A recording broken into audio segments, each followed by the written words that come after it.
Hello everybody, it's Josh. Today I'll be looking at generating some simple vector graphics on an oscilloscope. This is some very basic stuff that requires very little equipment to set up. Now this scope is kind of special to me because I had wanted one for a while and it was gifted to me by a friend of my dad's while they were sending me a bunch of other things. Thank you very much for the stuff if you're watching. I had originally only wanted a scope for viewing waveforms of music, similar to the Windows media visualizations.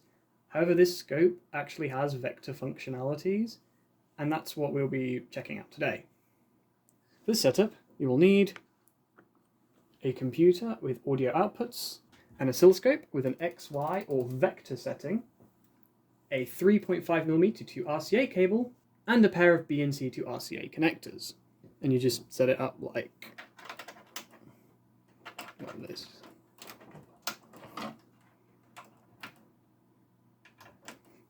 Now, ideally, you'd want to use an external DAC or dedicated signal generator, as well as separate cables to avoid any interference.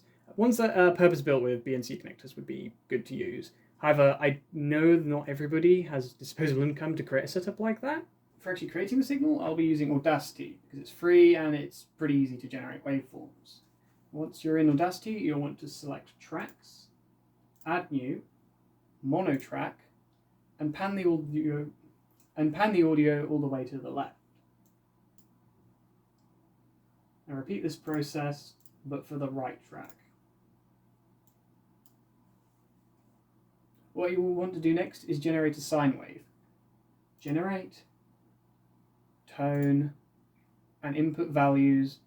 Sine, 120 Hz is probably the lowest you'll want to go, and set the amplitude between below 0.9 to 1.0.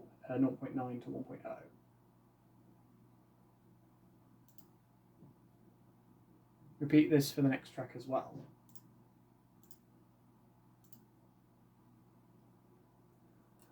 Now, if you've had to suffer A-level or college maths like I have, then you may know that there's some circle equation involving sine and cosine.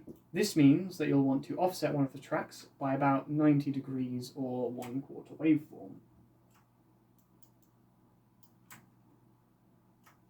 To do that, zoom into the tracks, use the drag or time shift tool, and just move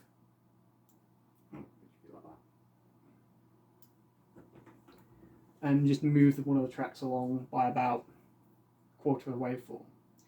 Now, because of the setup I'm using has a little bit of latency between the channels as well as some interference, although not really noticeable during normal operation, you may want to adjust the channels above or below the 90-degree offset. You should see that with only one channel enabled, the scope will show either a horizontal or vertical line.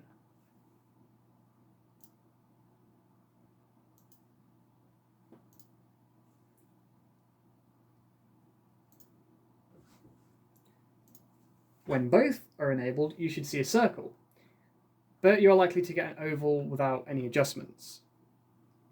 Here we have a circle generated on the scope.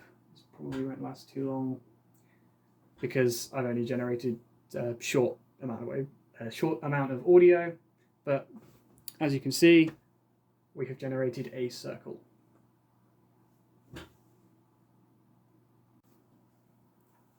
Now, I hope this was useful to anyone who needed it. Thanks for watching. See you in the next one.